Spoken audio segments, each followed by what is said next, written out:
Bienvenidos a Charlas de Mentes, el espacio semanal donde nos resistimos a la nada conversando con gente inteligente. Hoy tenemos un invitado absolutamente de lujo, músico, curador de arte y también escritor. Acompáñenme a charlar con Santiago Tabela, a ver si lo hablando. Bienvenido, Santiago, ¿cómo estás? Muy bien, acá andamos. Ese libro que escribiste tú una vez siempre me resultó interesantísimo. Te quedó ahí en la... Bueno, está difícil de conseguir ese libro. Bueno, quedan, yo tengo en casa encanutados 10 que van subiendo, van cotizando cada vez más. Cada vez que vendo unos, cotiza en bolsa más el que viene. Es como los bitcoins. Claro. Son 10 que quedan. Yo te voy a contar el destino del mío. Me había hecho con mi ejemplar y un día cometí el craso error de comentarle a un crítico de teatro argentino, Jorge Dubatti, el mecanismo de los calambures y eso de los juegos de palabras, y quedó tan fascinado que se lo tuve que regalar. Entonces me quedé sin mi libro. Dije, voy a conseguir otro, no iluso de mí. Claro. ¿Cómo fue que nació ese libro? Y mira, eso fue una cosa que surgió, veníamos desde principios de los 90, tipo en mesas de bares y cosas por el estilo, la barra de amigos, parte de gente del cuarteto y otra gente amiga y cosas así. El Bimbo de Pauli, que es un guionista de tele y eso, Sí, que hacía muchas cosas con nosotros, íbamos, decía, tal cosa, el salame, no sé, esa es muy elemental, pero por ponerte un ejemplo así, dice, tal cosa, y en determinado momento empezamos, claro, en determinado momento empezamos a anotar, ¿no? Se fue desarrollando. Hicimos un videíto en el 94 con Elvio Gandolfo, en el cual él hacía de una especie de profesor que explicaba lo horrible que era explicarle a los alumnos la cosa así. Era un profesor como que se quejaba todo el tiempo, estaba muy, muy divertido. Y ponía unos ejemplos de unos cartoncitos que había dibujado yo con los calambures esos, y un dibujito ejemplificando la cosa. Entonces el tipo lo mostraba y decía, se quejaba de lo lamentable que era el sistema educativo, de lo poco que ganaba, que ser docente era un martirologio, no sé, una cosa así. Bueno, eso quedó por ahí, siguió creciendo la cosa. Y allá yo me acuerdo que creo que por el 98 o algo por el estilo, pasó una cosa muy interesante en la Fundación de Arte Contemporáneo, en el FAC, digamos, que se hizo una cosa que se llamó la Semana de la Acción. O de la semana de las performances o cosas por el estilo, no sé, yo me acuerdo que una vez puse en algo una cosa que se había hecho en el subte, dice tal cosa, puse en cartelito acción, no sé qué, entonces estaba el video y alguien dijo, ahora le dicen acciones. Y después, no sé, otras veces le puse happening. Porque bueno, yo qué sé, llámalo como quieras. Pero bueno, el asunto es que ahí fue la primera vez que lo hice en vivo junto con Bimbo de Pauli, justamente. Uno de los factotums de eso, de los coleccionistas de calambures que teníamos. Y lo hacíamos con una computadora, con un PowerPoint, en el cual hacíamos las frases y entonces ¡plac! Poníamos la cosa un poco, había una idea un poco de hacerlo muy tontamente, como diciendo, Elsa quitó el saquito, entonces poníamos la frase ahí, ¿no? Como diciendo, ¿entendés? ¿Sacás? ¿No? Una cosa súper obvia, ¿no? Redundante, y como en casi todas las cosas que pasan dentro del mundo del arte, pasó que la gente no se reía demasiado. No, porque es toda gente muy seria. Yo me acuerdo que por esa época, una de esas, Jorge Soto, hace poco lo comenté, Jorge Soto había hecho una performance, o una acción, o un happening, en el cual pintaba con dulce de leche en una pared. ¿No? Y yo, cuando empezó a tirar dulce de leche, yo me tenté. Yo veía que todo el mundo era en la Alianza Francesa. Y yo veía que todo el mundo estaba serio, no sé qué. Y yo dije, bueno, no sé. Cosas que pasan, ¿no? Y ahí fui sacando un poco el código de esa cosa. Después lo mostré en una exposición en el 2000. Hasta la época aquella el público uruguayo pedía permiso para reírse, ¿no? Fue cambiando. No, bueno, el asunto es que, por ejemplo, cuando lo hicimos, después lo hice en una exposición en donde estaba en una computadora y estaba grabado, ¿no? Entonces la gente lo veía y me decía, sí, no sé, y estaba en el catálogo y ya me comentaban ahí como que estaba bueno, pero claro, no hubo un espectáculo. Pero en determinado momento, a Robertito Musso dice, che, estaba la cosa ahí, estaban las cosas, había visto, él había participado también de la Semana de la Acción, y no sé qué, como que ya era 81, una cosa así. Salió el tema de a ver si hacíamos eso en los espectáculos que hacíamos, y dice, sí, vamos a probarlo. Y me acuerdo que nos parecía importante que se proyectara en la pantalla la cosa medio como diciendo, para mantener el absurdo, no sé qué. Bueno, el asunto es que ahí sí, la gente está. Es decir, como que estar en un espectáculo del cuarteto de esa época era un permiso para reírse, para revolcarse de la risa, digamos, ¿no? Y la cosa fue, la primera vez que lo hicimos en ese contexto, fue una cosa que yo que ya venía así como diciendo, la gente me dice, che, qué bueno que está esto, qué inteligente, que no sé qué, pero no me decían, me cagué de la risa. ¿Qué era lo que querían? Bueno, no sé, las dos cosas, digamos, estaba bueno, porque me acuerdo que después en medio de esas una vez nos llamaron para hacerlo en una cosa de una radio de urbana, que era una radio como muy cool, no sé qué. Y yo, pero nosotros diciendo estas guarangadas dentro de la programación de ustedes que están así, no sé qué. Y dice, no has escuchado urbano últimamente, ¿no? No, yo nunca escucho radio, ese es mi problema. No, porque hoy en día sería el momento cultural de la radio. Claro. Y como se dice, me dice, no, pero el Gali era el que... ¿Fito Gali? No, el otro Gali, que es psicólogo, no, que no me acuerdo el nombre de pila, porque es el Gali. Sí, bueno. No. El otro Gali. Me dice, no, pero si esto es inteligentísimo, no sé qué, es un amigo, un tipo. Lo hicimos en el Tabaré, en un ciclo de cosas, no sé qué. Bueno, venía prosperando por ese lado, con el cuarteto funcionaba increíble, ¿no? Y ahí por el tipo 2002, 2003, fue que yo dije, bueno, esto está pidiendo un libro. Y ahí un día me encontré con el Macachín, Gustavo Boksiechowski. A todos los uruguayos, con la importancia que tiene el Maca como diseñador gráfico, como poeta, como agitador cultural, etcétera, a todos los niños en la escuela deberían obligarlos a aprender el apellido, a pronunciar el apellido perfectamente, a que digan Boksiechowski. Viste que yo soy de la línea dura con la cuestión educativa. Está muy bien, sí, yo estoy de acuerdo con la cultura, hay que tener la línea dura. Sí. Así como pueden decir Luis Suárez, pueden decir. Por supuesto, cuando una persona es importante tenés que saber cómo se dice. Bueno, el asunto es que le digo, vamos, estaría para hacer un libro porque yo tengo esto y esto.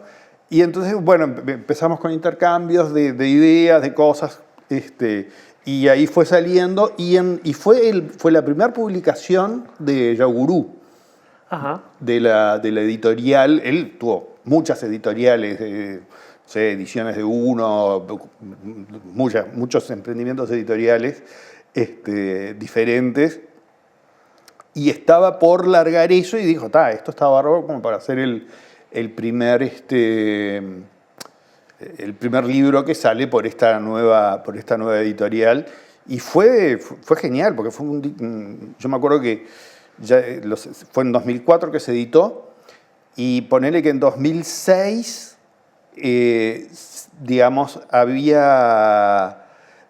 quedaban en la distribuidora unos poquitos, había librerías que decían que te decían que, no, pero es que ya está agotado, no sé qué, pero yo sabíamos que estaban.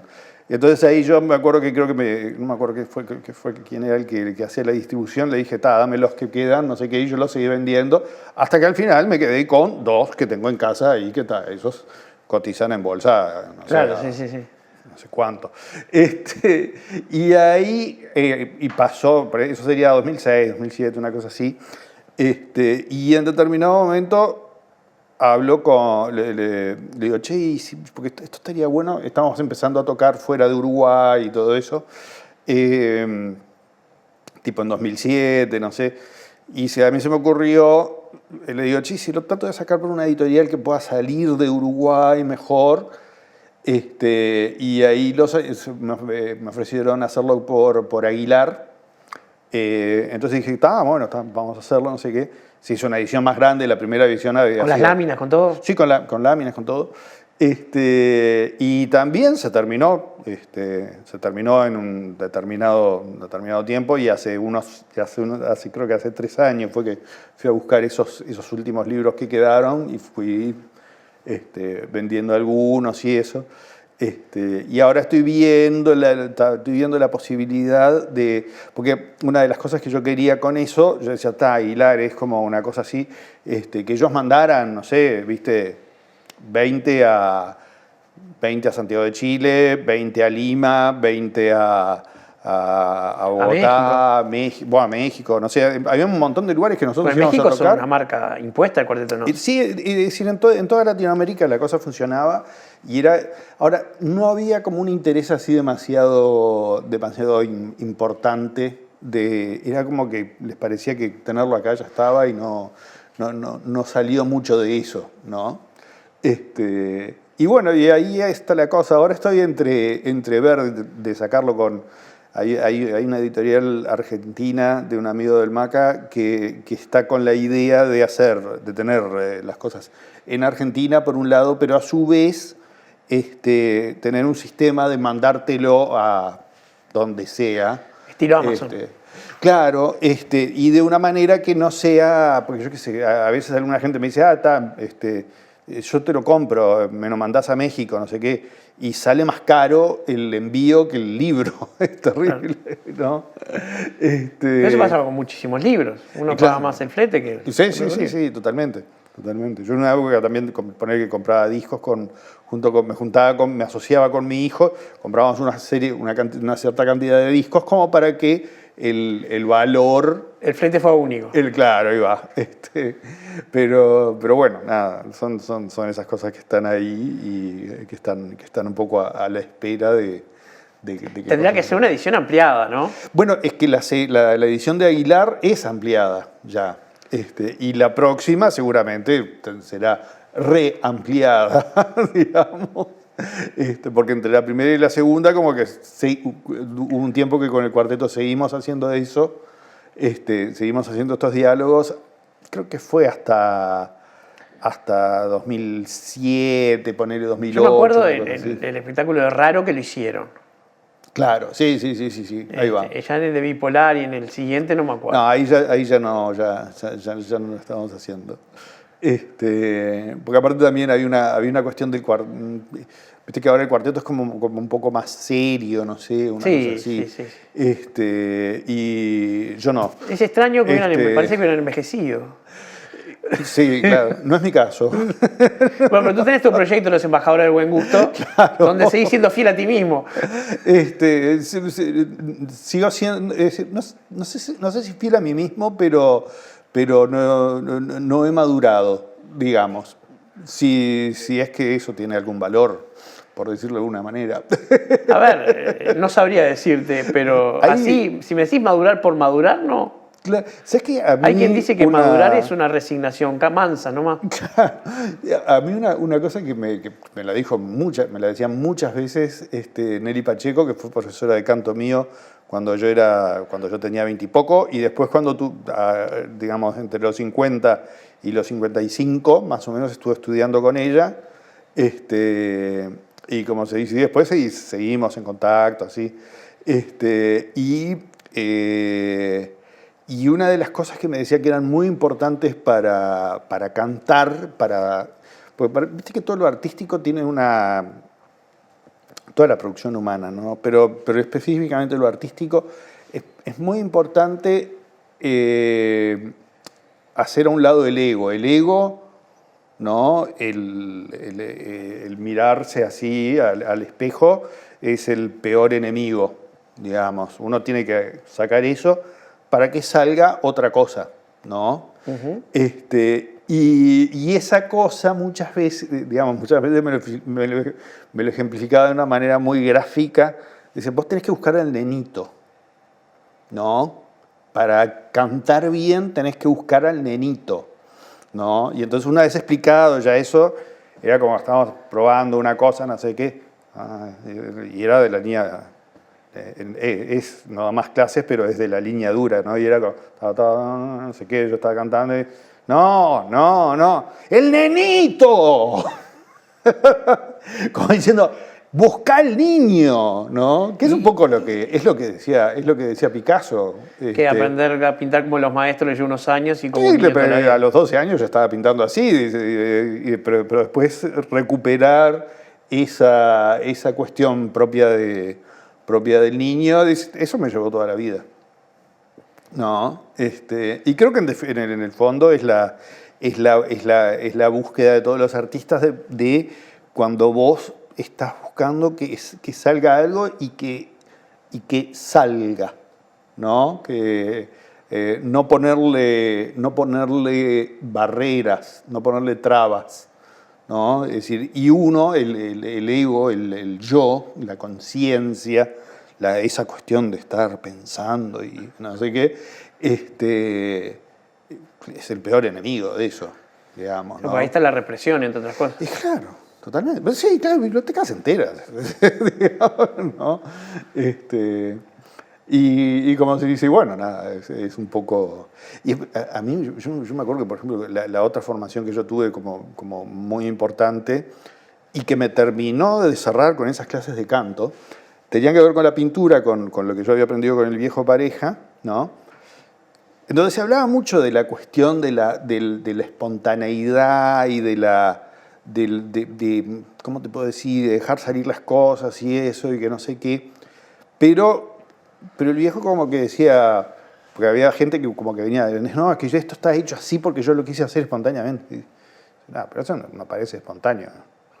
Eso parece cualquier cosa. No sé. Claro. Sí, es que espontano no es de cualquier manera. No, claro, lo que el tipo a lo que el tipo iba era que, bueno, a ver, hacía esto. No quedó. Lo hacía de vuelta. No quedó. Miraba mucho. Vos ibas al taller de él y veías que tenía un cuadro, y ibas a las 2 semanas y estaba la cosa y tenía 2 pinceladitas, ¿no? Que era cuando decías, a ver, esto, sí. O a ver, esto, no. Es como encontrar cuando las cosas calzan. Claro, es difícil pensar en un pintor pintado así. Un escritor, de repente, uno se lo imagina más. Pero un pintor tan metódico y tan... Sí, y lo veías en pinturas que tenían, sobre todo las últimas pinturas de él, tenían vos la mirabas y parecía como que fuera una cosa muy fogosa y muy como una cosa sacada muy ¿cómo te podría decir? ¿Qué? Pollock. Sí, como muy expresiva y muy vehemente, muy expresionista, muy no sé qué. Y vos veías el proceso y había toda una... no un pensamiento, sino más bien un tratar de no pensar y dejar que salga la emoción. Claro. Dejar que salga eso que te pega y que no sé, que te llega de la pintura, de la música, de la literatura, digo, porque vos te colgás con un libro cuando el tipo que está escribiendo... resuena en vos. Claro, y cuando no sabe, yo qué sé, yo hablando con amigos que escriben, yo trato de, como las canciones son mitad letra y mitad música, ¿no? Entonces yo siempre digo, los músicos un consejo a los músicos, háganse amigos de los músicos que hacen canciones, digamos. Claro. Háganse amigos de algún escritor, por favor. Lean de vez en cuando, no sé, como que me parecía como una cosa... Santiago, se nos fue el primer bloque. Te Bien. invito a esperar un segundito y ¿Cómo no? volvemos. Seguimos resistiéndonos a la nada con Santiago Tabela.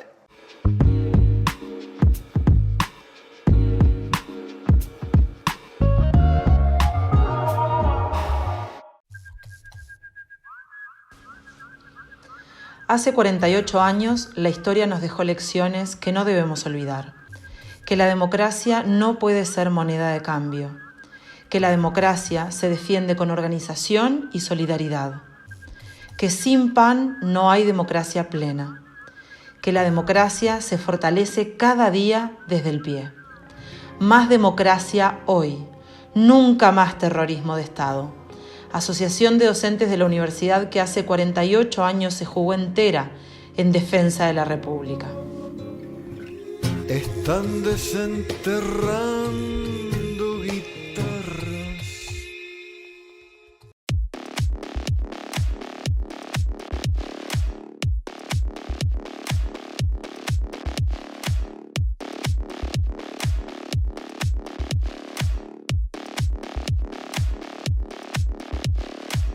Una sola firma puede cumplir un sueño, crear oportunidades y hasta salvar vidas. Una sola firma puede cambiar la realidad de mucha gente, hacer justicia, cambiar la historia. Si una sola firma puede hacer todo eso, imagínate todas las nuestras juntas. Juntemos nuestras firmas contra una ley creada por pocos, pero que afecta derechos fundamentales de todos y todas. Campaña pro referéndum para impugnar 135 artículos de la LUC. Para que nadie quede afuera, poné tu firma al futuro. Existir Sociedad Anónima es el único importador oficial de repuestos Jack. Trabaja tranquilo con repuestos originales y visítanos en nuestra nueva planta de la Ruta 1, kilómetro 28500. En la madrugada del 27 de junio de 1973, respondimos al golpe de Estado con huelga y ocupación. CNT, FUGBAM, FEU y el Pueblo Unido. 15 días de lucha y resistencia.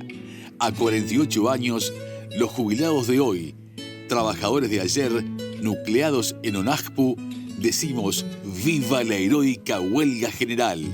Por más y mejor salud, por más y mejor vivienda, por una vida digna, por la defensa de los derechos conquistados. ONAJPU. Reducir el rol social de las empresas públicas. ¿Es el momento? La LUC establece un modelo de Estado ausente que afecta a nuestra realidad en el peor momento. ¿Sabés qué significa realmente? Nos merecemos decidirlo. Firmá a favor del referéndum y contra 135 artículos de una ley que debilita derechos. Para que nadie quede afuera, poné tu firma al futuro. Volvemos en Charlas de Mentes. Seguimos resistiéndonos a la nada con Santiago Tabela. Santiago, te quiero preguntar por una de mis canciones favoritas, del cuarteto en particular, que yo que soy fanático de Nietzsche, la escucho, cada tanto la vuelvo a escuchar y muy seguido, que es Malherido. ¿Cómo fue que nace esa canción? Contame.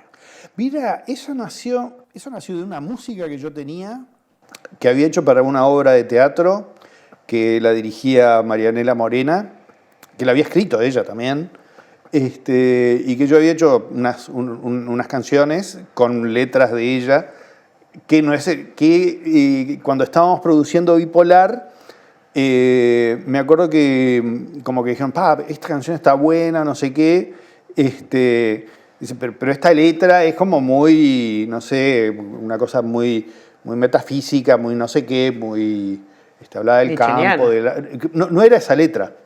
No era esa letra. ¿Para qué obra de Marianela fue? Los últimos Sánchez. Ah, sí, claro, por supuesto, allá en el subte. En el subte. Claro, yo estaba en el subte, me dijo, ¿vamos a hacer el teatro en el subte? Sí, dale, no sé qué. Y yo hice la música de eso, ¿no? Y bueno, nada, el asunto fue muy interesante, fue una movida muy interesante, estaba Restucia, no sé. Mautones, Sergio Mautones. Sí. Fue preciosa obra. Y aparte que la idea, en parte, es decir, no sé, que hubiera música, Y además la otra cosa es que la escenografía no fuera escenografía específicamente, sino que fueran una serie de instalaciones por las cuales la gente fuera pasando. Había algo museístico en la... Claro, ahí está, que había, es decir, habían unas piezas hechas, había una pieza hecha por Juliana Rosales que era un banco en donde estaban sentados al final, ahí como hablando, no sé qué. Después habían como unos retratos de los personajes que lo había hecho Santiago Velasco. Que Santiago Velasco es el que hizo la tapa de Raro. Combinando la cara de los cuatro. Ahí va. Y él había hecho unos retratos psicológicos de cada uno de los personajes de la obra. Y después también habían obras de Spínola Gómez. Yo les había pedido a los de la Fundación Spínola Gómez 4 o 5 obras que eran las que entraban al principio porque tenían varios puntos de contacto. Creo que estaba el cuadro ese que son varias personas que van llevando un ataúd. Había como los cuadros esos hexagonales, octogonales de Spínola. Era, no sé, un experimento muy raro. Y la canción esa, con la letra de Marianela, era muy rara, realmente, ¿no? Y entonces ahí Juan Campodónico le dice a Roberto, hacé una letra vos. Me dijo, prueben de hacer alguna de ustedes. A mí me salían, ya estaba muy formateado a la letra original, entonces como que no me salía una cosa o otra cosa. En realidad a mí me parece mejor la letra que había hecho Marianela. Y como si después Robertito trajo la letra esa, ¿no? Y calzó perfecto, ¿no? Como que dije, bueno, esto sí, esto está bien, ¿no? Y como se dice, y fue, no sé, es como de esas canciones que están ahí, ¿no? Sí, a mí es una canción que me fascina, como ya te dije, por fanático de leer a Nietzsche, no Claro. porque comparta sus ideas, sí. sino porque es un gran escritor. No, claro, a mí me parece súper, como un tipo... Nada, Sí. Y después hay otra canción que, como tantas del cuarteto, tiene un sentido del humor muy ácido, pero yo tengo miedo de que se pierda el chiste, que es Enamorado Tuyo.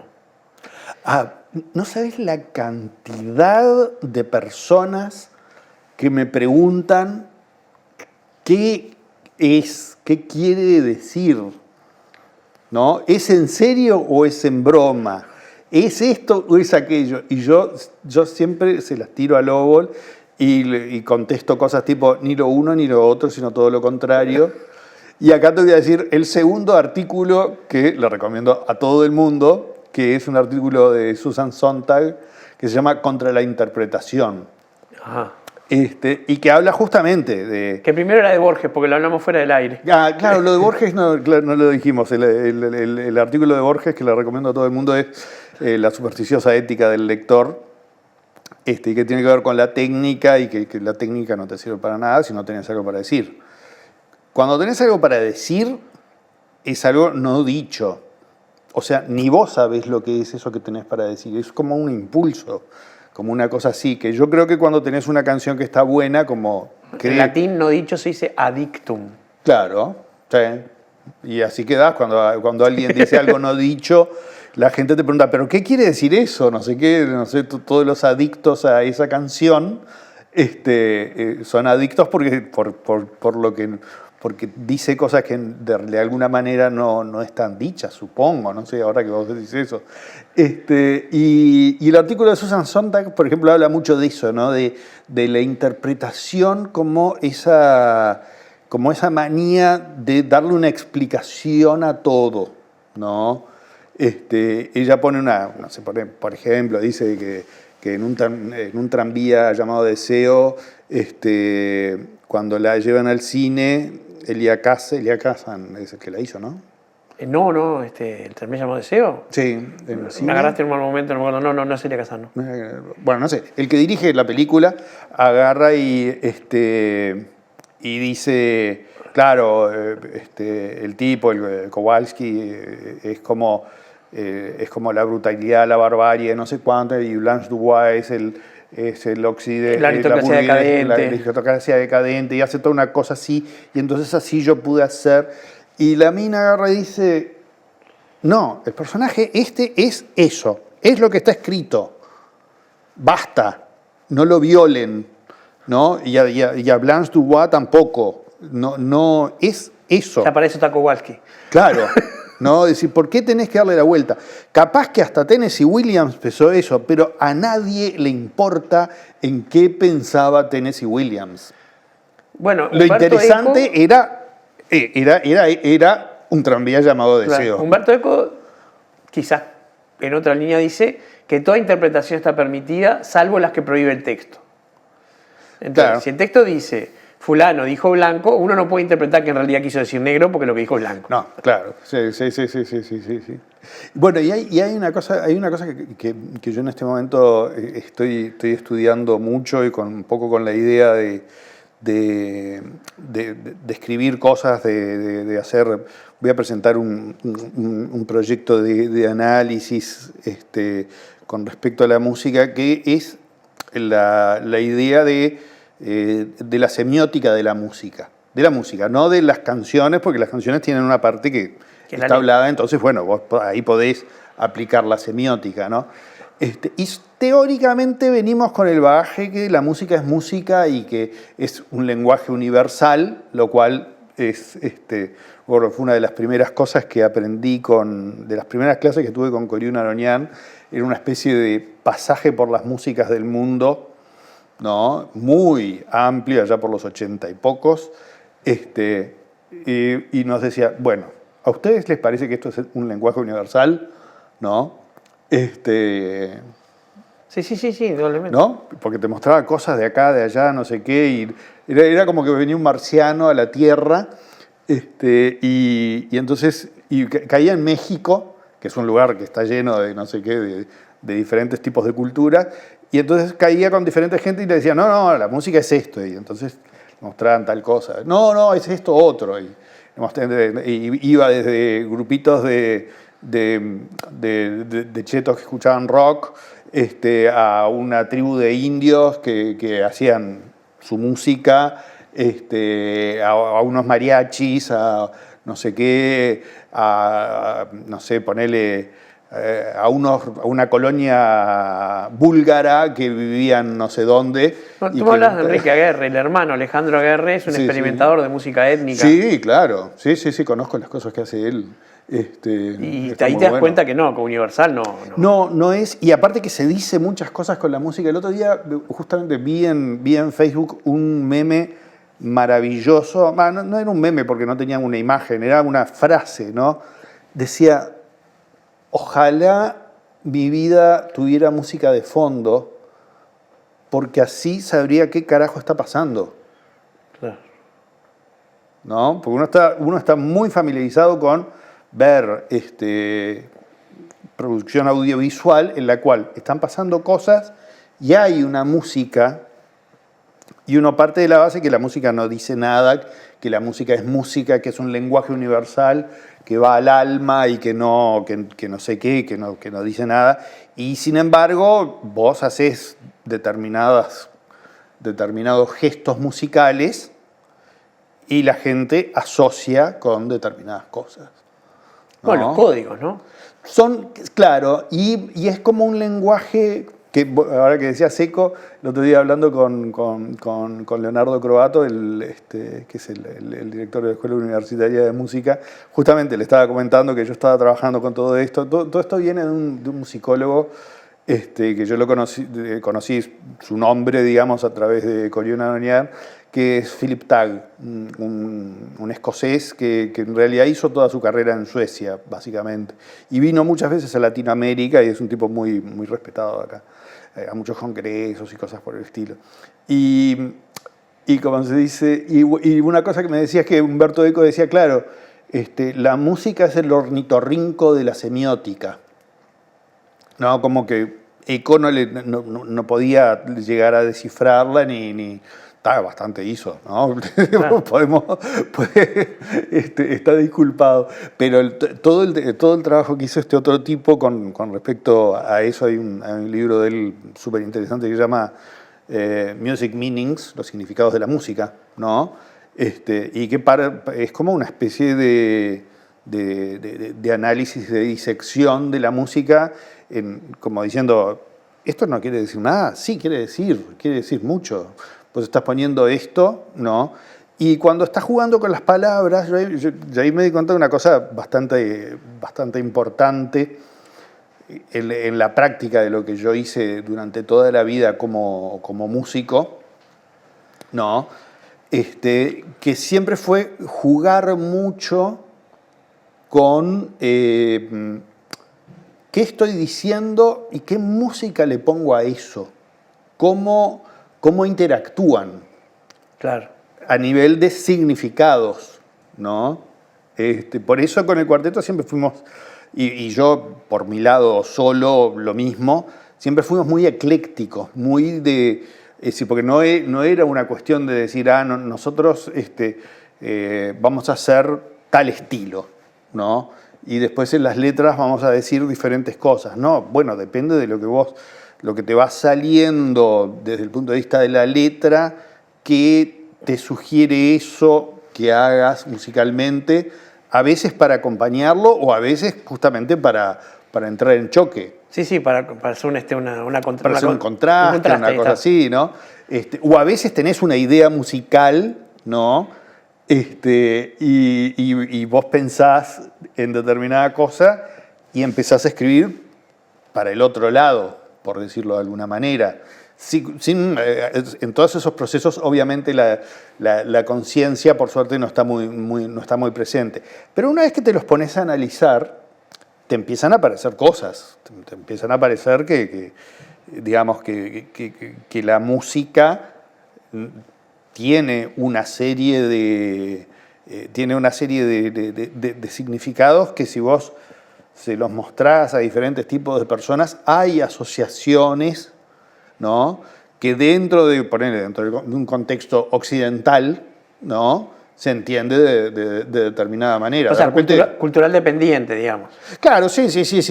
El tipo, Philip Tagg, como que se movió mucho siempre hacía estas pruebas entre Suecia, que era un lugar donde él tenía como medio base así donde daba clases, tenía una cosa así, y muchos congresos, muchos en Latinoamérica, ¿no? Entonces como que tenía una buena idea, y en Estados Unidos, o sea, Occidente, ¿no? Y entonces ponía las cosas y decía, sí, más o menos la cosa cierra, la gente más o menos asocia lo mismo. No es un lenguaje que tiene muy pocos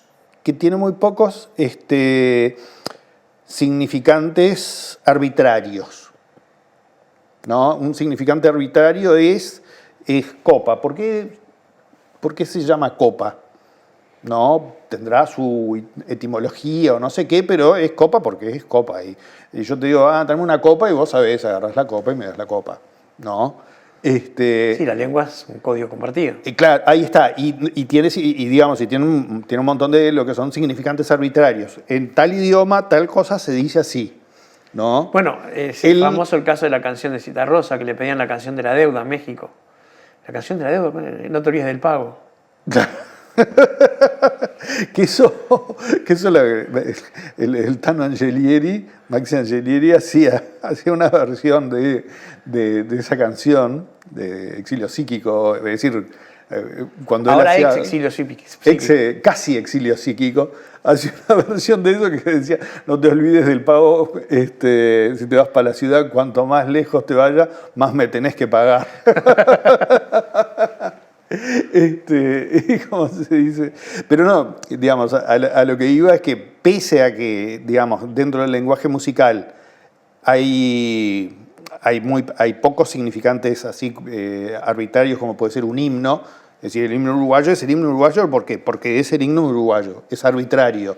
Es decir, esa canción que hicieron para que fuera el himno uruguayo se adoptó como himno uruguayo por un decreto, o si no hubiera decreto por tradición. Se decidió que fuera. Se decidió, ahí está, eso es arbitrario, ¿no?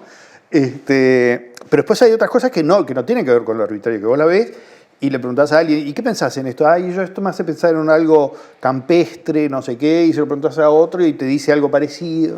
Y te aparecen como diferentes asociaciones que tienen más que ver con lo denotativo, con lo connotativo, y cosas por el estilo, y no con una cuestión de lenguaje. Pero eso no quiere decir que no funcione como un lenguaje, que no haya significados, ¿no? Que después no hay que interpretarlos, ¿no? Porque yo en eso sigo siendo fiel a Susanita, que estoy en contra de la interpretación. Yo no sé si es a lo que te referís, pero a mí me pasa siempre que escucho Pobre Papá con la introducción, me parece escuchar música del oeste. Claro, totalmente. Sí. Porque es como que esa música, jugar con algo que te hace pensar en determinada cosa y después salirte con un domingo 7, como hablar del trabajo o cosas por el estilo. ¿Qué relación tiene con eso? ¿Tiene alguna relación? ¿No tiene ninguna? No sé. Digamos, pero ahí se da un juego, ¿no? Y es como una de esas canciones que para mí es súper significativa, ¿no? Es como, no sé, la gente la recontra tiene, y también es como una canción que decís, pero estás en contra, estás a favor, no sé qué. Vos trabajas mucho y decís que no querés trabajar. Pero entonces, ¿qué es? No sé. No, porque es como dice en inglés, y calculo que en otros idiomas también, siempre se dice jugar al teatro, por ejemplo, pero también me doy cuenta que se dice jugar música. Sí, play music. Claro, solo en music. español se hizo de otra manera. Sí, claro. Sí. O sea que el juego es una parte importante. Santiago, nos quedamos sin tiempo. Te agradezco muchísimo la visita. Yo me voy por las ramas, viste que... ¿Eh? Me voy por las ramas en con una Charlas de facilidad. Mentes no tenemos ni guión ni brújula. Bueno, siempre es así el programa. Bueno, me alegro así que la sea. licencial es resistirnos a la nada, y fue lo que hicimos. Muy bien. Hasta el domingo que viene. Nos vemos ahora en Ideas que no entran en 280 caracteres. Muchas gracias.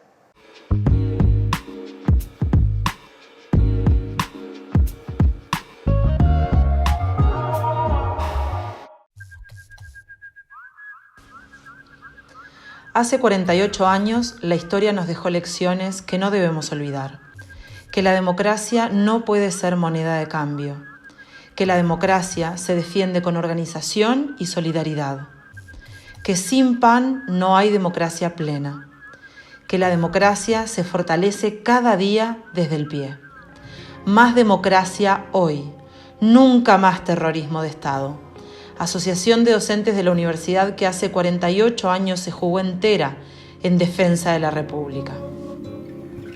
Están desenterrando guitarras.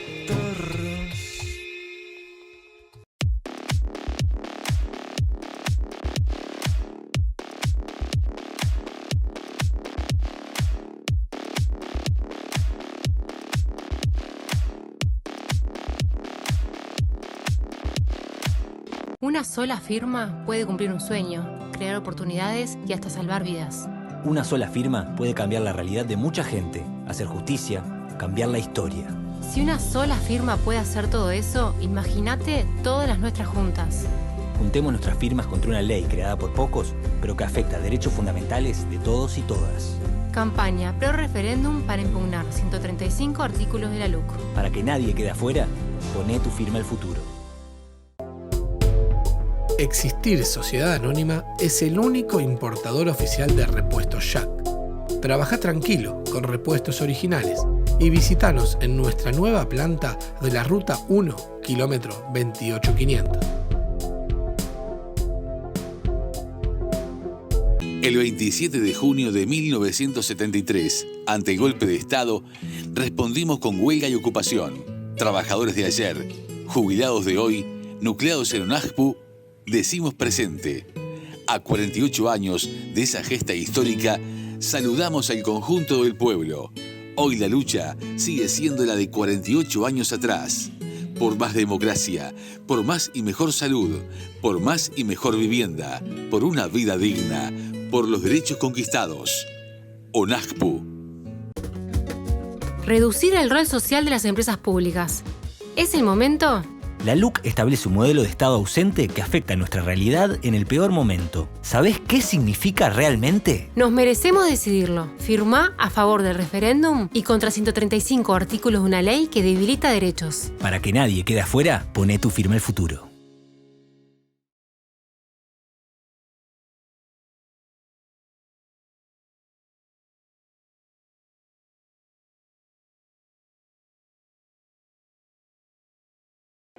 Bienvenidos a Ideas que no entran en 280 caracteres.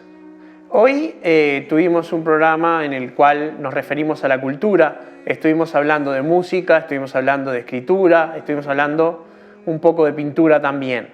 Hoy hablamos con una persona que es un artista completo, pero vamos a hablar un poco respecto de algo que se habló en el programa, que es el tema de qué es la cultura. En otras oportunidades estuvimos hablando de la cultura en el sentido valorativo, la cultura como un bien que permite cultivar, ahí la raíz etimológica, los bienes del espíritu. En particular, cuando hablamos de los bienes del espíritu, hablamos de la filosofía, la ciencia, las artes. Pero no es la única manera de interpretar la cultura que tenemos. En el siglo XIX, cuando empieza a desarrollarse la nueva ciencia, o sea, las ciencias, se acuña un término que la antropología se apropia de él, que es el utilizar la misma palabra cultura, pero para referirse a los rasgos que son comunes a una determinada sociedad o grupo de individuos. Tenemos que entender entonces que es diferente hablar de cultura en el sentido antropológico que cultura en el sentido clásico. Lo hemos hablado en alguna oportunidad ya en el sentido clásico, hoy vamos a hablar de la cultura en el sentido antropológico. ¿Qué quiere decir cuando hablamos de cultura?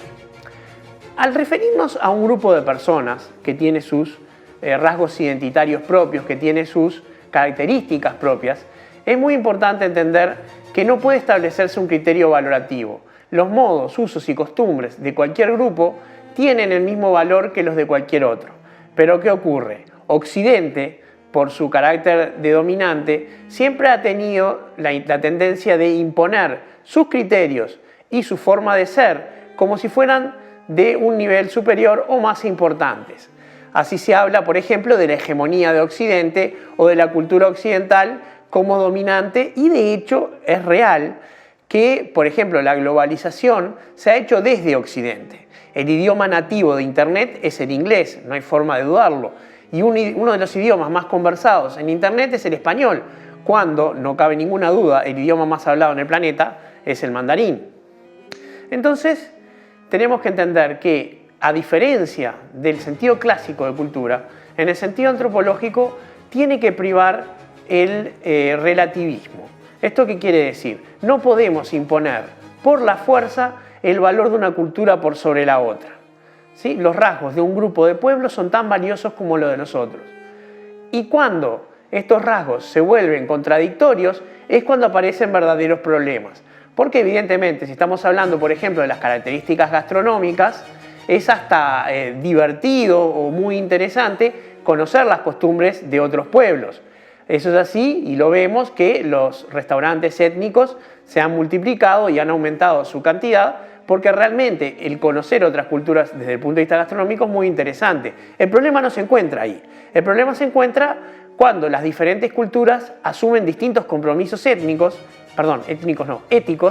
y ahí es donde el problema realmente ocurre. Por ejemplo, ¿qué pasa con la posibilidad de un adulto de casarse con una niña? ¿Qué pasa con la pena de muerte? ¿Qué pasa con los derechos de las mujeres o de las personas del colectivo LGBT, etcétera? En distintos lugares, las culturas tienen distintos grados de compromiso con los derechos de estas minorías, por ejemplo, y entonces ocurre que existe colisión de intereses. Ahí, dado que nos enfrentamos a un problema ético, realmente entra en una colisión muy importante el deber ser con el ser. No podemos interferir e imponer nuestras convicciones a otras culturas, pero a la vez tampoco podemos permitir que seres humanos sean despojados de sus derechos naturales. En ese sentido, ¿qué ocurre? tenemos una tensión y esa tensión tiene que ser resuelta de manera razonable. Tiene que respetarse la cultura y a la vez respetarse los derechos individuales. Me preguntarán cómo se logra y la verdad es, lamentablemente no tengo una respuesta, me limito a plantear un problema. Si no es imponiendo la cultura como lo ha hecho Estados Unidos a lo largo de todo el siglo XX o como lo hizo Europa en los siglos anteriores, que simplemente lo que hacía era imponer sus propios valores. Por ejemplo, Estados Unidos se ha caracterizado por imponer los valores de la democracia, logrando que en países como en Irán y en Irak la democracia sea mal vista, porque nadie quiere que vengan de un país extranjero imperialista a imponerle sus características. En el siglo XXI esto ha cambiado. Ya las culturas hegemónicas han sido desafiadas en todo sentido, al menos en Occidente, y cabe esperar que la lucha por los derechos trascienda las diferencias culturales y ya no tengamos esta tensión entre respetar los rasgos culturales de un pueblo y permitir o no que en esos mismos rasgos culturales se oculte el abuso de los individuos. Esto, desde el punto de vista ético, es lo que se conoce como una aporía, es un problema de difícil resolución y la respuesta, lamentablemente, como decía Bob Dylan, ni siquiera está soplando en el viento. Estos eran ideas que no entran en 280 caracteres. Nos vemos el domingo que viene.